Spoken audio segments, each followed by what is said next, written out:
morning students, how are you? Today's topic is difference between public and private enterprises. बेटा पीछे के topic में मैंने आपको पब्लिक और प्राइवेट एंटरप्राइजेस का डिफरेंस बेटा आधा करवाया था, कुछ पॉइंट्स हमारे रह गए थे। आज के टॉपिक में बेटा हम पब्लिक और प्राइवेट एंटरप्राइजेस के डिफरेंस के बचे हुए पॉइंट्स करेंगे। और वो बचे हुए पॉइंट क्या क्या हैं बेटा? इसमें बेटा पहला पॉइंट जो है वो है personal risk. Personal risk public enterprises में नेग्लिजिबल, बिल्कुल ना के बराबर पर्सनल लेवल के रिस्क होते हैं। पर्सनल लेवल का कोई भी रिस्क पब्लिक एंटरप्राइजेज में नहीं होता। लेकिन बेटा जो प्राइवेट एंटरप्राइजेज हैं, complete owners on the owner. बेटा पूरा का पूरा रिस्क ओनर सहता है। ओनर कौन? प्राइवेट में मान लीजिए कोई एक सोल ट्रेडर है और नुकसान होता है तो सारा का सारा नुकसान उस सोल ट्रेडर को भरना पड़ता है। पार्टनरशिप फर्म है तो पार्टनर्स को नुकसान भरना पड़ता है। तो इसका मतलब बेटा प्राइवेट एंटरप्राइजेज में सारा का सारा जो पर्सनल लेवल का रिस्क है वो ओनर को उठाना पड़ता है। लेकिन पब्लिक एंटरप्राइजेज में ऐसा कुछ भी नहीं होता। उसके बाद बेटा ऑटोनॉमी पॉइंट है। ऑटोनॉमी का मतलब है कि कितनी हम अपनी मर्जी चला सकते हैं, काम को करने में कितनी हमें छूट दी गई है, कितनी हमें स्वतंत्रता दी गई है। पब्लिक एंटरप्राइजेज में बेटा लेस, बिल्कुल ना के बराबर हमें स्वतंत्रता दी जाती है। इसका मतलब गवर्नमेंट के जो एडमिनिस्ट्रेटर हैं वो मैनेजरियल एक्टिविटीज को सरकार के रूल्स और रेगुलेशन के अकॉर्डिंग हैंडल करते हैं। वो बेचारे अपनी मर्जी नहीं चला पाते। तो क्या लिखोगे? लेस लेवल की इन्हें ऑटोनॉमी है। Management bounded by rules and regulation. ये मैनेजर बेटा अपनी मैनेजरियल एक्टिविटीज रूल्स और रेगुलेशन के अंदर रहकर उन मैनेजरियल एक्टिविटीज को हैंडल करते हैं। ये मैनेजर बेटा अपनी मर्जी से ये मैनेजर कुछ भी नहीं कर सकते। ये मैनेजर अपनी मर्जी से कुछ भी नहीं कर सकते।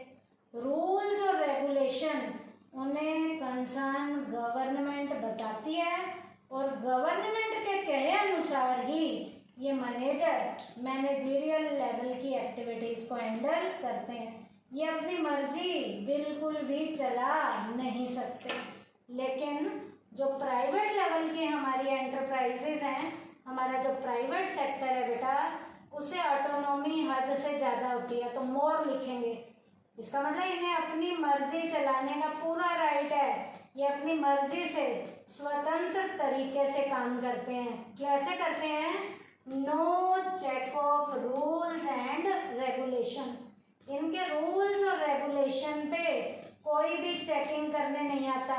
ये अपनी मर्जी से अपने खुद के रूल्स बनाते हैं और अपने खुद के काम करने के रेगुलेशन बनाते हैं, पॉलिसीज बनाते हैं।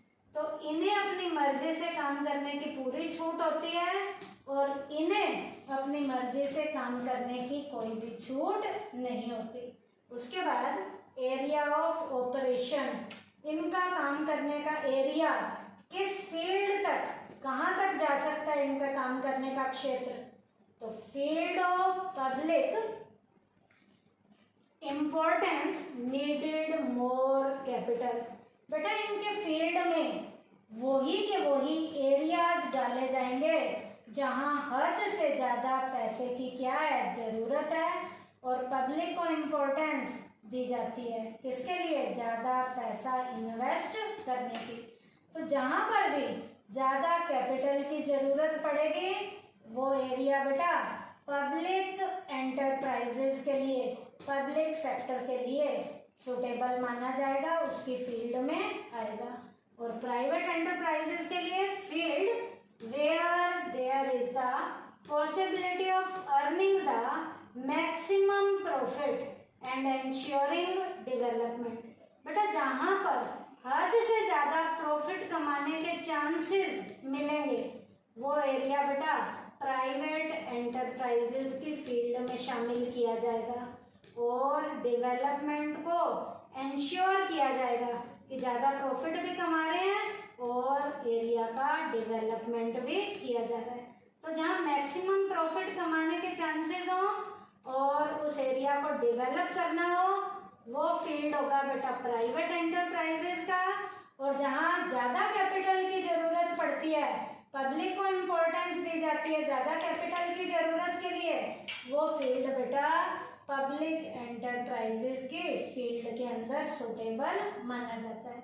उसके बाद बेटा पॉलिटिकल इंटरवेंशन, राजनेता कहाँ डिस्टर्बेंस करते हैं और कहाँ नहीं करते हैं।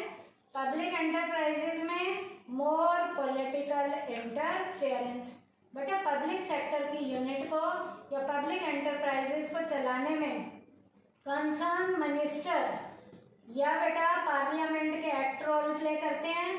तो यहाँ बेटा पॉलिटिकल लेवल की इंटरफेरेंस हद से ज़्यादा होती है।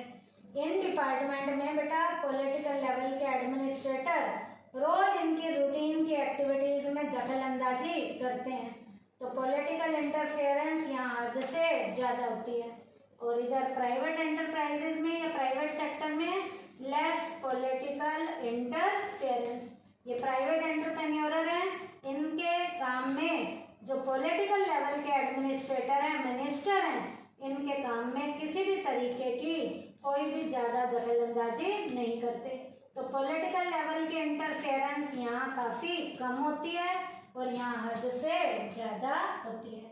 उसके बाद है मैनेजमेंट। पब्लिक एंटरप्राइजेज में या पब्लिक सेक्टर में management is through government nominated officers according to the direction of the government.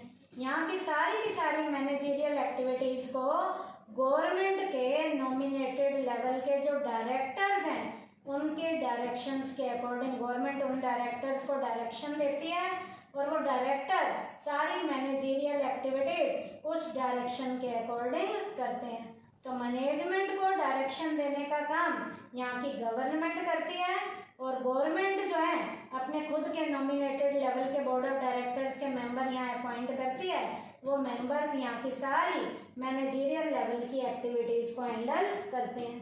और प्राइवेट एंटरप्राइजेज में या प्राइवेट सेक्टर में management is by the owners themselves. इनकी सारी की सारी मैनेजमेंट इस एंटरप्राइजेज के या इस सेक्टर के जो मालिक हैं वो मैनेजरियल एक्टिविटीज़ को हैंडल करते हैं। मालिक जो खुद ओनर हैं और through the board of directors nominated by the share holders, या शेयर होल्डर्स ने जो बोर्ड ऑफ डायरेक्टर्स में एज अ डायरेक्टर अपॉइंट किए हैं वो डायरेक्टर भी यहाँ की मैनेजरियल एक्टिविटीज़ को हैंडल करते हैं। जिन बोर्ड ऑफ डायरेक्टर को चुनने में शेयर होल्डर रोल प्ले करते हैं।